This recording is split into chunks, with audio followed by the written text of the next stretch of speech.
am a police accountability and brutality activist out of Little Canada, Minnesota.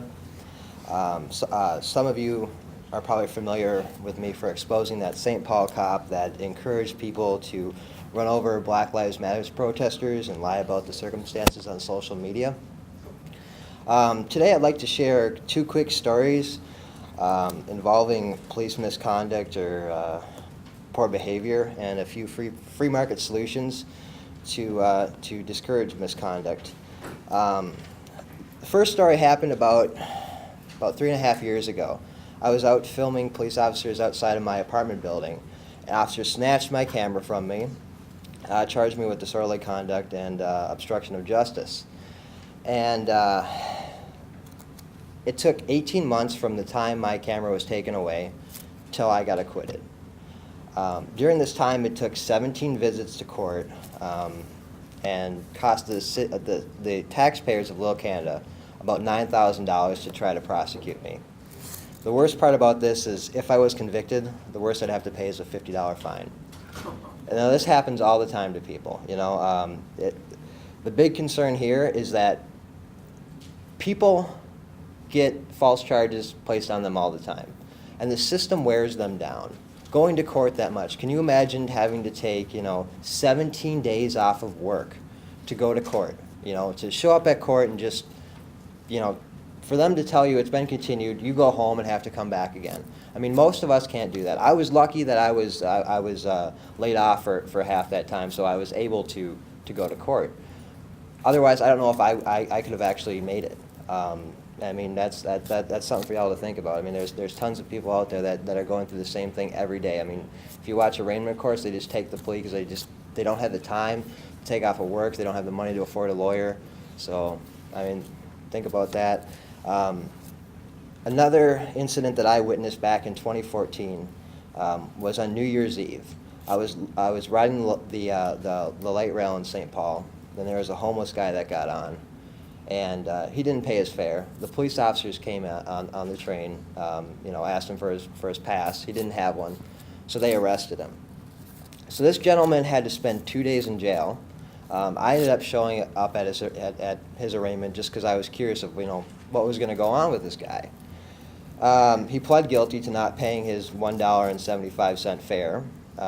He was sentenced to 1 year of probation and a $150 fine. That's after spending 2 days in jail. Now, this is a homeless guy that didn't have $1.75 to pay a light rail fare. How is he going to pay a $150 fine?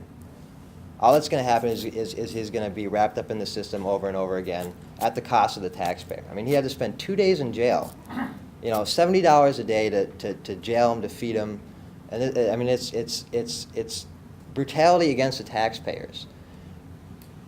There has to be a better system than using policing to deal with social issues like this. And this happens all the time. There are a ton of people sitting in jail for nonviolent victimless crimes that are just caught up in the system over and over and over again. A couple solutions to this that anybody can do is first of all, cop watching. And cop watching is exactly like it sounds. It is you watching the police. And we do this through videotaping police officers. And this achieves two objectives. The first, it prevents misconduct because no one wants to look bad on film. No one wants their misdeeds to go viral out there.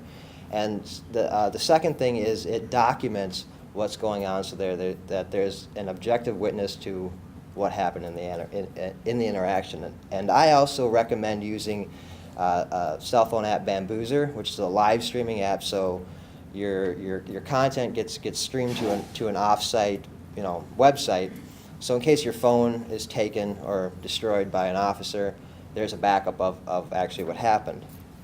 The next thing that I utilize is Cell 411. I don't know if y'all have heard about that or not, but it's basically a network of strangers or community members through a cell phone system, basically cells, different cells. There's open cells, closed cells for family, friends, whatever. And if you are stopped by the cops, if you see someone stopped by the cops, if you witness a fire or something like that, you can just press a little button on your phone, and other people can respond without any police intervention or whatever. So I really promote that, just because it takes the government completely out of the equation at all. The other thing is Waze. Waze is a GPS program for your phone, and if you should happen to be driving down the street and see a road pirate issuing ransom notes to other people, you can hit a little button and alert other people that are using the same program, and maybe they'll slow down in that area and not have to be extorted. And last but not least is jury nullification. Jury nullification is basically voting with your conscience. So if there is somebody in court and you're a juror and there's no victim, there's no violence with the crime or whatever, you can vote not guilty. You don't have to listen to the instructions that the stranger in a muumuu gives to you. You can basically say, hey, there's no victim, therefore there's no crime. So I guess in closing, I'd like to thank the Libertarian Party of Minnesota for having me here today, and hopefully some of these stories and solutions have impacted you in a positive manner today. So, have any questions? I got one question. What's your opinion on body cameras? Yeah. Body cameras are awesome as long as there is a appropriate policy to go with them. I have gotten policies from different departments on different cameras. Some police departments don't have the body cameras yet, but they have the squad cameras. For instance, the Roseville Police Department, in their policy, they can shut them off whenever they want, and that's happened to me. I've had a traffic stop and they shut it off halfway through.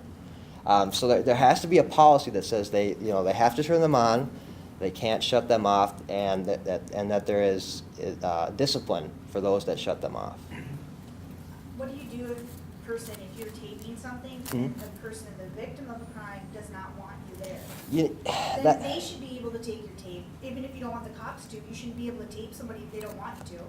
Well, I mean, it's a public space. I mean, my concern is for their safety. I mean, I don't just. If they don't want you to tape it, they don't. I mean, it's not up to you to decide that. Sometimes, yeah. I mean, if. The law, you have a right to say you don't want to be taped. Not in a public place. Not if you're a victim. If you're just a citizen, you can just go tape somebody. Yes. Yes. And then, Yeah. The concern is if it's in your home. Yeah. I wouldn't want you taping me. I'd be pissed. No, that's not okay. Well, that's the debate. Yeah, I think that would be my right to say, no, you can't tape me. If somebody's in a car accident or somebody's actually, injured, Right. it's a private moment. Well, You don't want yeah. some kid up there taping. Right, and that's where you have to use ethics. I mean, if it's something like a traffic accident or a medical or something. Well, who's going to decide ethics? I mean, you can still put it on the internet and everyone can watch it. That is a Yeah. violation of somebody's privacy. Sure, I mean, you could, but I don't encourage that at all. I more tape stuff or encourage other people to film stuff and ask the victim or the person that was stopped by the police if they would like a copy with it. I don't just go out there, record stuff and put it on the internet. I do not recommend that at all. That's not how I operate. Should the So. police's video all be public? About the police's video all being public? Should it all be No, public? no, not all of it. No, not at all. I mean, the way I think about it is like this. If your grandma slipped in the shower and a couple police officers had to help her out, would you want that on the internet? I know I wouldn't. So, I mean, there has to be rules, but I don't know what all those rules should be. I'd like to interject something here. Some of you know I ran for St. Paul City Council, and the incumbent, who trounced me in the election, but it was a very interesting conversation because he's a former police sergeant and very involved, and he brought up a very interesting point that I had not thought about. We would love to make sure that police brutality or police overstepping their bounds is just doesn't happen.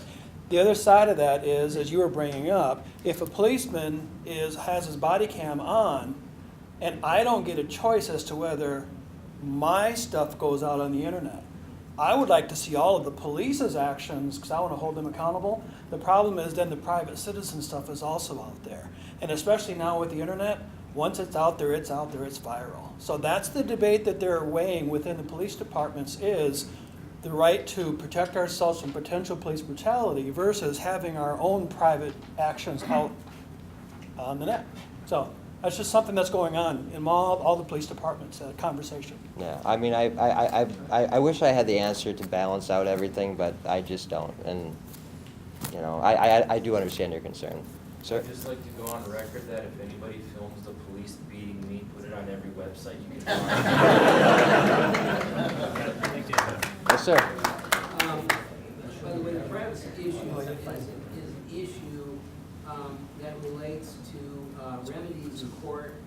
You have a right to take a picture, but you don't have a right to reveal the image, so any image that you use in public has to be rasterized, okay? It can remain in your possession, but if you or a news agency places it in the public domain, if they wish to use the face, they have to obtain a release from the party whose face it is. Otherwise, the face has to be rasterized or somehow otherwise obscured. Okay. Now, if you take a picture for a print interest, like an obscure camera, that can't be used for any purpose in the act of even taking the pictures of it. Okay. So, just to clarify. Thank you. So the act of taking the picture is not illegal, but the act of revealing the identity of the person the picture is taken of is. And then the person only has the right of going to court. All right, thank you.